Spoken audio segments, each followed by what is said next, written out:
Le driver, l'outil indispensable à chaque départ. Aujourd'hui, on va apprendre pour les débutants, apprendre à se placer, à mettre la bonne hauteur de la balle par rapport au tee, apprendre à utiliser son driver et comprendre comment le driver fonctionne par rapport à un fer.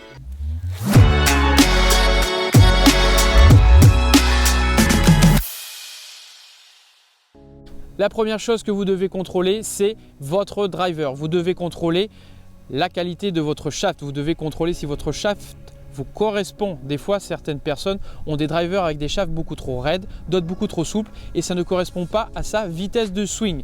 Pareil pour la tête de club. Des fois, je vois des clubs où la tête de club est beaucoup trop fermée par rapport à la vitesse de swing et d'autres beaucoup trop ouvertes. Vous avez sur certains drivers des réglages. Il est important de faire les bons réglages ou d'aller voir un club maker ou un fitter, c'est-à-dire une personne qui vous fait un club sur mesure pour justement que ça soit en corrélation avec votre vitesse de swing. Ce qui est important également, c'est de faire attention au grip. Pensez à avoir un grip de qualité. Je vois beaucoup de gens arriver avec des grips qui sont fatigués, usés, beaucoup trop gros ou beaucoup trop fins par rapport à la taille des mains. Si vous avez un grip beaucoup trop gros, vous aurez des mains qui vont rester bloquées beaucoup plus longtemps. Si vous avez un grip beaucoup plus fin, ça va forcer l'utilisation excessive des mains. Mais ça correspond par rapport à votre morphologie, à votre vitesse de swing et tout ça doit être en corrélation. Maintenant que vous avez contrôlé votre driver, vous avez vérifié s'il vous correspond, on va contrôler justement maintenant la bonne hauteur de tee pour un fonctionnement optimal pour gagner de la hauteur et de la distance. Apprendre à mettre un tee et une balle paraît chose facile. Ce que je vais vous montrer, c'est comment mettre un tee et une balle sans se faire mal. Souvent, j'ai dû voir des personnes enfoncer le tee de cette manière-là et ensuite poser la balle. Vous allez gagner du temps en prenant votre tee, mettant dans vos deux doigts, placez la balle dessus, refermez votre paume dessus et là vous ne risquez absolument rien. Si vous prenez des tirs en bois, vous risquez de les casser alors que là vous ne risquez absolument rien. Vous posez votre balle dessus une fois que vous êtes en place. On prend l'équateur de la balle, c'est-à-dire la moitié de la balle et vous posez votre club dessus. La moitié de la balle, c'est-à-dire l'équateur de la balle, doit se retrouver à ce niveau-là du driver minimum. Quand vous posez l'intégralité du club sur sa surface, ne posez pas le club sur le bout de l'arête comme ceci, ça c'est faux. Il est important de poser sur l'intégralité du club. Il a été construit de cette manière-là, il faut le respecter. Pour la hauteur de la balle, l'équateur minimum au niveau de la hauteur du driver. Vous pouvez augmenter cette hauteur. Il n'y a aucun problème de mettre une balle un petit peu plus haut. D'accord? N'exagérez pas encore au-dessus, sinon vous risquez de prendre beaucoup plus le tee et de faire des chandelles. Maximum, vous pouvez dépasser légèrement l'équateur de quelques centimètres. Ne dépassez pas trop. Souvent, je vois des tees beaucoup trop bas. Les gens pensent vouloir frapper une balle et mieux frapper la balle, c'est-à-dire ils la placent directement au centre du driver. Ceci va vous amener des balles beaucoup plus basses et vous amener du slice. Plus vous avez une balle qui est basse, plus votre driver va venir en descendant. Et plus vous allez avoir une face de club qui risque de rester ouverte. Plus vous allez avoir une balle qui va être en hauteur, plus vous avez de chances déjà de gagner de la hauteur et plus vous avez plus de chances aussi d'avoir une balle qui va faire du draw. Comment fonctionne votre driver par rapport au fer? Le fer va venir en descente sur la balle et le driver a été créé pour justement venir un peu plus en remontant sur la balle. C'est pour ça qu'on gagne de la hauteur. J'ai matérialisé ici par un stick le fonctionnement du driver juste avant la frappe de balle, d'accord? C'est-à-dire que le driver, quand il va venir en remontant sur la balle, d'accord? Pour venir la frapper en remontant. Et on ne faut pas avoir cette sensation de descente sur la balle. Comment se placer avec le driver? Il faut d'abord mettre ses pieds face à la balle et vous écartez votre pied droit un petit peu plus large que votre hanche. Voilà, vous vous sentez stable. Vous allez avoir l'impression, quand vous faites ce mouvement, de vous retrouver un petit peu en sensation derrière la balle. D'accord? Vous allez avoir cette impression-là de vous retrouver un petit peu derrière. Et pas la sensation, comme on a offert, de rester un peu plus centré. On a l'impression, quand on me voit ici, que je vais un peu plus me décaler derrière l'arrière. Et automatiquement, je vais avoir cette sensation d'être un peu plus dans ce fonctionnement-là. Donc, vous mettez vos deux pieds face à la balle, vous écartez votre pied. La balle se retrouve sur le talon gauche, évitez de la mettre au centre, ça va limiter le bon fonctionnement du club. Donc vous la mettez sur le talon gauche, vous posez votre club sur l'intégralité de la semelle du club, donc on va avoir l'impression que la face de club regarde un peu le ciel selon les drivers, d'accord? Ne me le mettez pas comme ceci, d'accord? Vous le posez sur l'intégralité et naturellement vous allez voir que le shaft, le grip se retrouve face à mon nombril. Par rapport à la ligne rouge, ça doit se retrouver derrière la ligne rouge ou sur la ligne rouge maximum.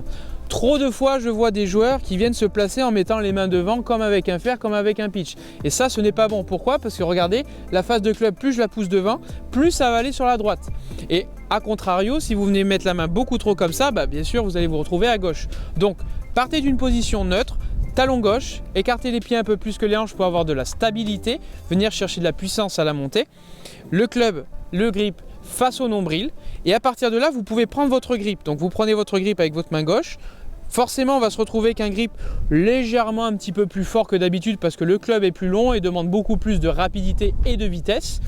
Et là, avec votre main droite, vous venez la glisser légèrement dessous, de cette manière-là, avec le bras un petit peu fléchi. Vous venez le placer. Vous placez votre main et là, naturellement, vous allez voir que votre épaule gauche va pointer beaucoup plus vers le haut. Ça va régler la hauteur de vos balles. Quand vous posez le club et vous retrouvez qu'une épaule qui est comme ça, là, on va voir clairement que je vais déjà aller à gauche et en plus de ça, je vais avoir une action de descente au niveau de mon club. Moi, ce qu'on veut avec un driver, c'est que la balle décolle. On a dit qu'on voulait que ça aille en remontant et pas en descendant. Donc, le positionnement, le placement va formater le fonctionnement de votre club au retour, à l'aller et au retour. Donc, placez votre club, talon gauche, on écarte un petit peu. Je viens placer ma main gauche, je viens placer ma main droite et vous voyez que naturellement je retrouve mon épaule qui va un petit peu vers le ciel. N'exagérez pas, vous retrouvez complètement en arrière à 90% du poids à droite, ça c'est faux. Il est important de placer talon gauche, main droite et l'épaule un petit peu en remontant. Au niveau du travail avec votre driver, une fois que vous êtes en place, ayez une sensation de partir vraiment avec le haut du corps tout en bloc. N'ayez pas l'impression de venir chercher tout de suite rapidement avec vos mains. Ayez vraiment l'impression que le haut du corps, vos mains et votre club fonctionnent ensemble un petit peu comme un bloc. Il faut vraiment avoir l'impression au démarrage que votre club longe le sol pour venir charger en puissance sur cette jambe droite et après vous laissez revenir de la même manière pour que votre club vienne glisser sur le sol exactement de la même manière. Ne venez pas une fois que vous êtes en haut et que vous êtes en pleine puissance venir jeter ce club sur la balle. Ayez vraiment l'impression que votre club vient glisser sur le sol pour vous permettre de remonter avec votre balle. Petit exercice assez simple, vous mettez les pieds assez serrés, c'est juste pour travailler de la sensation avec votre club. Vous prenez votre club, vous ne faites pas un grand swing, vous ne le faites pas rapidement, vous faites juste dans la sensation où vous sentez que le club vient glisser sur le sol de cette manière-là. Voilà, là j'ai l'impression que le club glisse, là j'ai l'impression que le club vient taper dans la descente. Il faut vraiment avoir cette sensation de sentir derrière la balle, de glisser avec mon club et de faire des balles de la même manière. Voilà. Pour votre exercice de sensation, très simple, vous mettez le pied droit, vous mettez le pied gauche derrière, vous restez sur le pied droit et là, ayez la sensation de rester derrière et que votre club glisse de manière excessive. On a vraiment la sensation que le club va chercher de la hauteur vers le haut, alors que si vous inversez, vous appuyez beaucoup trop, là on va l'impression que le club va chercher dans la descente. Mettez-vous sur le pied droit, jambe gauche en arrière et vous faites quelques balles comme ça, où vous sentez justement le fonctionnement de votre club en remontant. Ne forcez pas quand vous faites vos exercices, pensez à les faire lentement, ne cherchez pas à faire du résultat, ne cherchez pas à faire de la descente. Cherchez simplement à avoir de la sensation avec votre club, essayez de savoir comment fonctionne votre club dans l'espace. Ça sera beaucoup plus efficace que d'essayer de taper comme une brute avec ces drivers. Donc on va essayer de faire un petit exercice où simplement je vais retrouver une sensation. Vous le faites 3 fois, 1 fois, 2 fois, 3 fois. Voilà, là j'ai touché 3 fois le sol en faisant glisser.